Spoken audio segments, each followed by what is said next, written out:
Notre invité Sibeth Ndiaye, bonjour. Bonjour. Porte-parole du gouvernement, mais aussi porte-parole du président de la République, bien sûr. Vous avez travaillé avec lui, vous continuez. Notre pays est trop négatif, a-t-il dit hier. Mais qu'a-t-il voulu dire ? Je pense que c'est important que dans notre pays, on voit aussi ce qui va bien et ce qui marche bien. Il y a évidemment beaucoup de souffrance, beaucoup de gens qui sont dans la difficulté, mais on a aussi des nouvelles positives et ça, il faut pouvoir s'en féliciter, il faut aussi pouvoir le regarder. Quand vous avez plus de création d'emplois, quand vous avez un pouvoir d'achat qui augmente, quand vous avez des impôts qui baissent, ce sont de bonnes nouvelles et parfois il faut aussi savourer ce qui est bon. Pourquoi est-ce que les Français ne les voient pas, ne les entendent pas, ne les lisent pas ? Je pense Ces bonnes nouvelles. qu'on a une ambiance qui est plutôt à la sinistrose. La communication du gouvernement est mauvaise, je ne sais pas, non, mais je ne sais pas. Ne me remettez pas en cause comme ça, Jean-Jacques Bourdin. Non, je pose une question. Ce que je veux vous dire simplement, c'est qu'il est normal que quand on est à titre personnel dans une difficulté, on ne voit que ce qui est difficile. Ça, moi, je le comprends parfaitement. Ce qui est aussi important, c'est de se rendre compte de ce qui va un peu mieux. Et donc ça, c'est à nous de le dire. Mais je suis persuadée qu'il y a beaucoup de Français qui se rendent compte que oui, leurs impôts ont baissé parce qu'ils ont payé moins de taxes d'habitation cette année, que oui, il y a peut-être dans leur entourage quelqu'un qui a retrouvé un emploi après 1 an, 2 ans, 3 ans de galère. Ça, ce sont des signaux qui sont positifs. Il faut pouvoir le dire. Et puis, pardon, mais la France est un grand et beau pays que l'on doit aimer aussi. Sibeth Ndiaye, le 5 décembre, nous verrons, nous entendrons une France en colère. La France des services publics. Une France inquiète. C'est une France inquiète, mais en colère aussi, pas qu'inquiète. Vous avez conscience de la colère. Oui, vous bien avez sûr. conscience que vous allez peut-être... Est-ce que vous avez conscience que vous allez peut-être dans le mur ? Alors moi je ne crois pas du tout que nous allions dans le mur. Le 5 décembre c'est le jour d'un appel à la grève. Pour autant, est-ce que ça veut dire que les négociations sur la réforme des retraites entre le gouvernement et les organisations syndicales s'arrêtent ?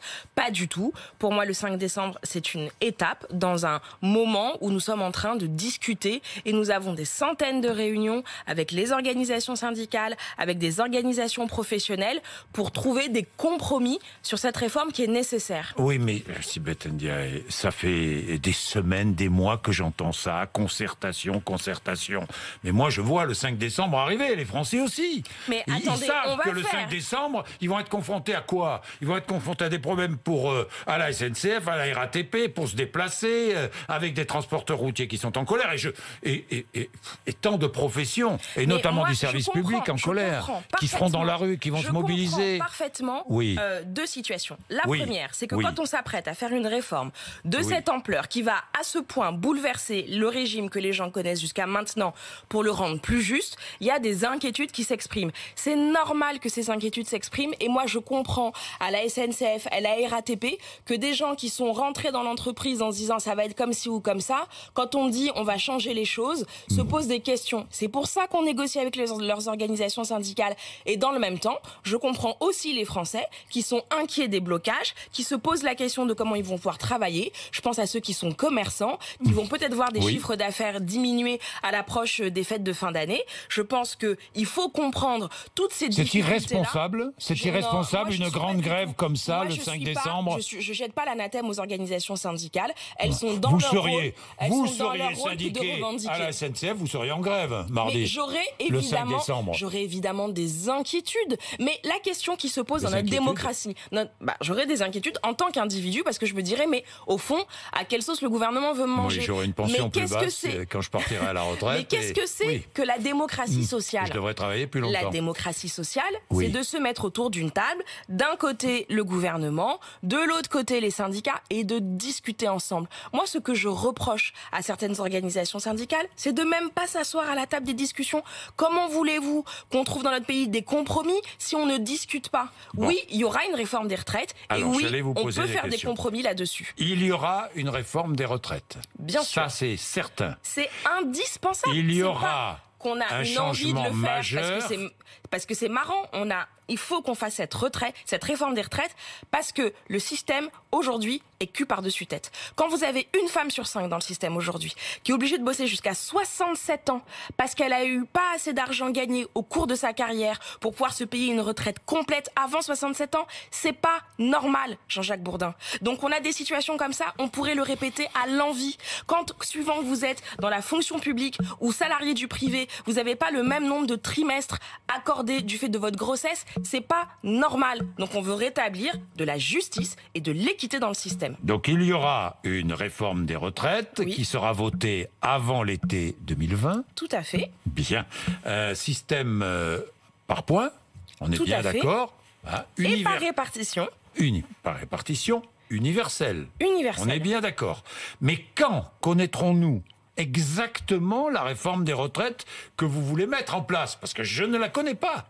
Mais c'est bien normal que vous la connaissiez pas. Pourquoi? On est dans la discussion. Oui. Quand vous avez, en 45, quand le régime il est mis en place, il a vocation à l'universalité. Déjà à ce moment-là, on voit qu'il y a des gens qui n'ont pas tout à fait envie d'être solidaires avec les autres, qui préfèrent avoir des solidarités professionnelles. Aujourd'hui aussi, il y a des gens, des catégories qui n'ont pas envie d'être solidaires avec les autres. Il y a des catégories qui se disent, et c'est bien normal quand on est humain de se le dire, qui se disent aujourd'hui, moi, j'ai plutôt une caisse qui est excédentaire, une caisse de retraite. Je vois pas tellement pourquoi. Vous pensez aux avocats, par exemple. Mais il n'y a pas que. Moi, non, mais des caisses excédentaires, voilà. Je pense à celles des avocats. Il y a des caisses excédentaires qui se disent, moi, je vois pas pourquoi je serais avec le régime des autres. Moi, je dis simplement à tous ceux qui sont excédentaires aujourd'hui, d'autres l'ont été à d'autres moments de notre histoire, et on a vu des évolutions démographiques. Si les caisses sont excédentaires, c'est parce qu'il y a eu des cotisations. Mais c'est surtout parce qu'il y a eu assez de gens pour cotiser. Il y a un beau jour où vous étiez de très nombreux agriculteurs. Est-ce que l'État va mettre la main sur cet argent, d'ailleurs? Mais pas du tout. Pas du tout. Constitutionnellement, de toute façon, si on voulait, ce ne serait pas possible. Bon, d'accord. Donc, il n'y a pas d'inquiétude de ce point de vue-là. Je parle des caisses complémentaires. Bon, ceux-là n'ont pas d'inquiétude à avoir, c'est ce que vous leur dites.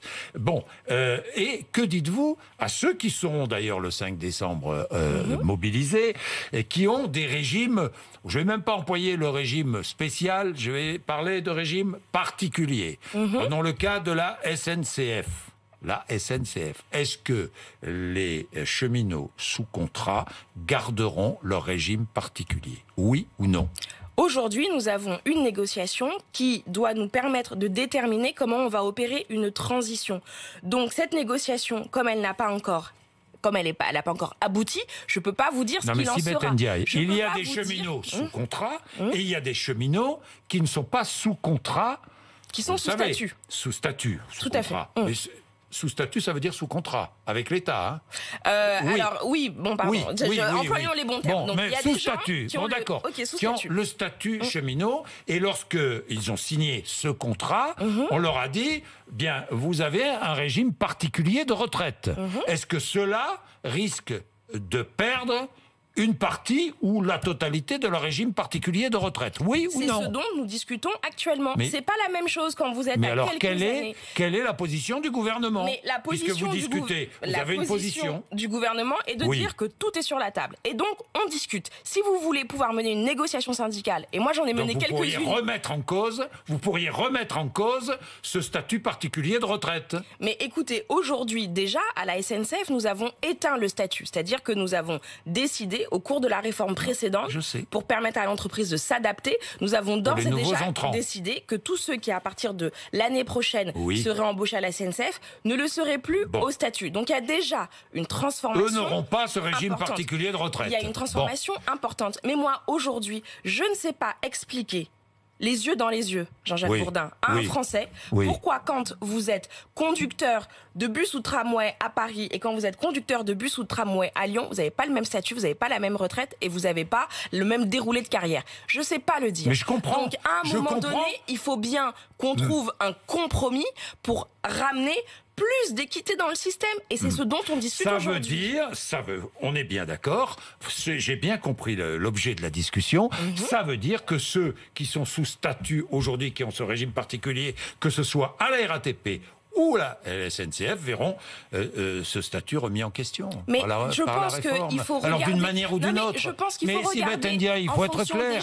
Faut être clair. Mais je ne peux pas aujourd'hui vous dire la fin du négo qu'on est en train de mener. Que je comprends très bien. Mais ce statut, vous allez discuter de ce statut. Mais évidemment. Mais évidemment. Maintenant, je comprends. Je veux dire, le gouvernement ne s'est jamais caché de cela. Je vous dis ça parce que la CFDT cheminot, alors que la CFDT, pour l'instant, n'appelle pas à une mobilisation le 5, la CFDT cheminot, oui, appelle à une mobilisation et nous dit, nous, on est prêt à ne pas se mobiliser le 5 si ce ne sont que les nouveaux entrants qui sont concernés par la réforme. Ce n'est pas ce que vous leur dites ce matin. Moi, évidemment, on est dans un moment où on a deux positions qui sont différentes.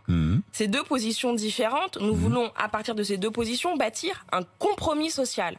Et donc, d'ici au 5 décembre et après le 5 décembre, jusqu'à la fin de l'année, nous continuerons à avoir des discussions avec les organisations syndicales en fonction des trajectoires des individus. Passer la pilule, quoi. Mais le sujet, il n'est pas là. Moi, je respecte. Comment il n'est pas là? Mais je respecte. Mais la question, elle n'est pas qu'il y ait un vainqueur et un vaincu à la fin. Il ne s'agit pas d'être mais si on doit faire avaler des pilules. Il s'agit de faire avaler la pilule aux cheminots qui est sous statut et à qui on a promis, Je suis pas d'accord.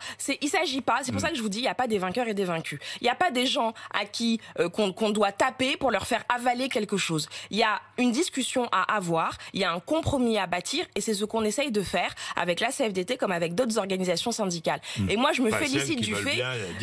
Oui, celles qui veulent bien discuter. Mais la démocratie sociale, c'est comme pour le tango. Faut être au moins deux pour le danser. Oui, non, mais ça c'est évident. Mais on est très proche dans le tango. Là, pas sûr que vous soyez très proche. C'est les manœuvres d'approche qui commencent. Oui, les manœuvres d'approche, vous avez du travail là. Dites-moi, organiser une grande conférence sociale, c'était une idée avancée par le MoDem, l'UDI. Tout ça, c'est balayé. C'est pas une question. C'est pas le sujet n'est pas que ce soit balayé. Avant le 5. Pardon, aujourd'hui déjà, on a une mobilisation nationale dans les territoires qui a été lancée par le Premier ministre il y a quelques mois. Vous savez, avec l'actualité, on oublie vite les choses. Mais moi, je me souviens d'un Premier ministre qui a proposé aux organisations syndicales, aux partenaires sociaux dans les territoires, d'aller regarder comment concrètement on pouvait débloquer des situations là où il fallait faire évoluer un certain nombre de pratiques, notamment en matière de recherche d'emploi. Donc, il y a de toute façon aujourd'hui on fourmille de dialogue. Et Jean-Jacques Bourdin, vous venez vous-même de me dire, c'est flou, on comprend pas, c'est trop long, ça fait des mois que vous discutez. C'est donc bien qu'il y a une discussion aujourd'hui qui a lieu et depuis plusieurs mois maintenant. Dites-moi, est-ce que ceux qui veulent garder justement leur régime particulier sont des corporatistes qui ne pensent pas au bien commun? Évidemment, il y a une part de corporatisme parce que... Qui ne pensent pas au bien commun. Moi, je ne crois pas qu'il faille dire aux gens vous êtes les méchants et nous, on est les gentils, parce que la société et la vie, ça ne marche pas comme ça. Non. Le monde n'est pas manichéen, c'est pas tout blanc ou tout noir. Bien que je sois habillée en noir et blanc aujourd'hui. Mais je crois au contraire qu'il faut qu'on réconcilie des positions. Et donc, qu'on construise un pays dans lequel il y a de la solidarité et dans lequel les gens ont envie que cette solidarité existe. Et ils ont envie d'y participer. Et ça, c'est à nous de bâtir cette société dans laquelle les gens ont envie de s'entraider. Parce qu'aujourd'hui, on peut être puissant et demain, on peut ne plus l'être. Oui. De s'entraider, oui. Mais en abandonnant certains avantages, qu'on a assignés par contrat. Enfin bon, on va pas entrer. Au passage, à propos de la SNCF, est-ce que vous êtes choqué par les billets gratuits des cheminots? J'ai vu ça je crois, dans Le Point. C'est la Cour des comptes qui dénonce un système en vigueur à la SNCF qui est invraisemblable. Vous êtes choqué ou pas? Ça vous choque? Écoutez, moi je trouve un système très avantageux pour 1 300 000 personnes. Je trouve que ça, c'est quelque chose c'est quelque chose qui doit se discuter, honnêtement. Aussi, ça fait partie. Ça doit être mis sur la table. Honnêtement, moi je suis pas là pour faire les négos sociales de l'entreprise à la place de Monsieur Farandou. Ce que je dis simplement, c'est que ça. Au moins, ça devrait faire l'objet de mon point de vue de discussion. C'est sans doute que remise en question. C'est sans doute que si ces avantages existent, c'est qu'à un moment donné, on a considéré que pour l'équilibre social de l'entreprise, que compte tenu des salaires, peut-être à un moment donné, il fallait avoir des compensations et que c'était des compensations qui pouvaient être utiles. Maintenant, on peut discuter régulièrement de l'organisation sociale d'une entreprise et c'est à Jean-Pierre Farandou, qui est aujourd'hui le patron de la SNCF. C'est à lui de mettre ce sujet sur la table. C'est à lui de voir si ça a lieu d'être ou pas. Oui, c'est à lui de mettre, si je vous comprends bien, aussi ce sujet sur la table. C'est à lui de diriger son entreprise. Oui, non, mais j'ai compris. J'ai entendu aussi l'appel du président de la République, pas de violence le 5. Très important. Mais pourquoi est-ce qu'il dit cela? Parce que certains appellent... Est-ce que vous pensez qu'aujourd'hui, dans notre société, dans le monde politique, certains appellent à la violence, carrément? Je ne crois pas que dans le monde politique, des organisations politiques structurées, des gens appellent à la violence. Ce que je constate, c'est qu'après les violences qu'on a constatées le week-end dernier, il n'y a pas eu beaucoup de gens qui se sont précipités pour les condamner, ces violences, à part dans la majorité. Moi, je trouve ça dommage, parce que en fait, il faut qu'on puisse préserver ceux qui marchent de ceux qui cassent. Et donc, à un moment donné, on ne peut pas, dans la classe politique, soit ne rien dire, soit laisser le sentiment qu'on peut le cautionner. En politique, il n'y a aucune violence qui soit légitime pour défendre une idée. C'est net, c'est clair, c'est simple. Et je souhaite que tous les responsables politiques le disent. Le disent. Clairement. Vous pensez à qui, là? Je ne vise personne en particulier. Non, mais Sibeth Ndiaye. Non. Moi, je pense que tout le monde doit savoir. Tout le monde doit savoir garder ses nerfs. Tout le monde doit savoir replacer ce qu'est la France, qui est une très belle et très grande démocratie, dans laquelle on a le droit de manifester, et ce droit de manifester est pleinement respecté. Vous avez vu que Cédric Villani appelle à un référendum sur la réforme des retraites? Moi, j'y suis pas du tout favorable. Non. Parce que c'est un sujet qui est compliqué. Le référendum... De quoi se mêle-t-il? Non, c'est pas le sujet. Il est député de la République. Il a évidemment vocation à avoir une opinion de la République en marche et député de la République française. Et il a évidemment vocation à porter le débat. Moi, je suis pas favorable au référendum sur les retraites, parce que les retraites, c'est un sujet compliqué, et répondre oui ou non, je trouve que c'est un peu rapide. Les violences faites aux femmes, nous aurons les mesures lundi. Tout à fait. Violences faites aux femmes, marche pour toutes les femmes à Paris. Demain, vous irez marcher? Alors, demain, malheureusement, non, parce que, pour tout vous avouer, mon mari n'est pas là, donc je garde les enfants. Bon, mais vous seriez allé marcher sinon? Oui, parfaitement. Moi, je pense que c'est important, en tout lieu et en tout temps, de défendre les droits des femmes. Je le fais aujourd'hui sans doute de manière un peu différente de ce que je faisais quand je n'étais pas au gouvernement, mais défiler avec des gens qui revendiquent à la fois l'égalité entre les hommes et les femmes, et qui réclament qu'on fasse mieux pour lutter contre les violences sexistes et sexuelles, c'est une évidence, c'est un combat que je porte moi aussi. Sibeth Ndiaye, vous allez partir dans la Drôme, là? Oui. Pourquoi? Parce que depuis 8 jours, certains dans la Drôme sont sans électricité. Nous sommes en 2019.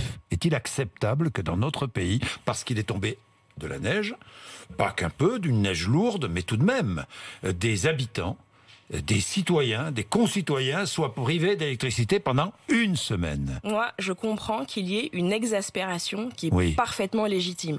Quand vous êtes dans le froid, chez vous, pendant plus d'une semaine, et que surtout vous avez le sentiment qu'il n'y a pas de résolution et qu'on ne vous donne pas de date précise pour savoir quand est-ce que tout ça va s'arrêter, on est exaspéré, on n'en peut plus, et je le comprends. Est-ce qu'Enedis a failli? Est-ce que Enedis a failli? Moi, honnêtement, on est encore dans la crise, donc je ne vais pas me mettre à désigner tel ou tel coupable. Je pense qu'il faut d'abord regarder ce que nous avons pu éviter comme catastrophe, parce que dès que l'épisode neigeux a été annoncé, il y a plein de mesures qui ont été prises pour empêcher les poids lourds de circuler sur les routes, faire en sorte que les enfants rentrent à l'école, parce qu'on est dans des endroits où il y a du transport scolaire, rentrent de l'école pour être à la maison et se retrouvent pas en carafe sur les routes. Donc ça, on a eu une gestion de crise dans l'aigu de la crise qui a été une bonne gestion de crise. On n'a pas eu de mort, on n'a pas eu de naufragés de la route dans la Drôme, et ça, c'est quelque chose qui est positif. C'est la première chose qu'il faut retenir.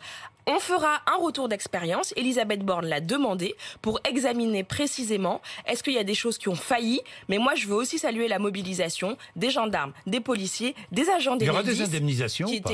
Moi je pense que Enedis devrait, comme la SNCF sait le faire lorsque ces usagers n'ont pas pu se voyager à cause d'une grève, devrait pouvoir faire un geste financier à l'attention de ceux qui ont attendu plus d'une semaine pour être rétablis en électricité. Voilà, qu'Enedis, je sais pas moi... regarde sur la facture. Non, mais regarde la facture. Après, moi, je suis pas là pour dire comment concrètement ça doit se faire. Mais moi, vous demandez un geste. En tant que citoyenne, je trouve que c'est normal qu'il y ait un geste qui soit fait de la part d'Enedis. Bien, j'ai une dernière question à propos d'Emmanuel Macron qui sera avec les salariés les ex-Whirlpool. Quel échec pour lui? Je ne crois pas qu'on puisse dire que ce soit un échec personnel du président de la République. Pendant la campagne présidentielle, rappelez-vous ce qu'il disait, s'était engagé pour la sauvegarde du site industriel d'Amiens. Alors, pour y avoir été avec lui, je peux vous dire très clairement quel a été son engagement. C'est d'être aux côtés des salariés. C'est de faire en sorte que l'État soit au rendez-vous de l'accompagnement d'une reprise. Et c'est ce que l'État a fait. Et l'État, vous savez quoi, Agnès Pannier-Runacher, sans la presse, sans les médias, elle s'est rendue à plusieurs reprises sur le site de l'entreprise. Oui, mais sans le résultat n'est pas là. Mais à un moment donné, il y a eu un projet industriel de reprise.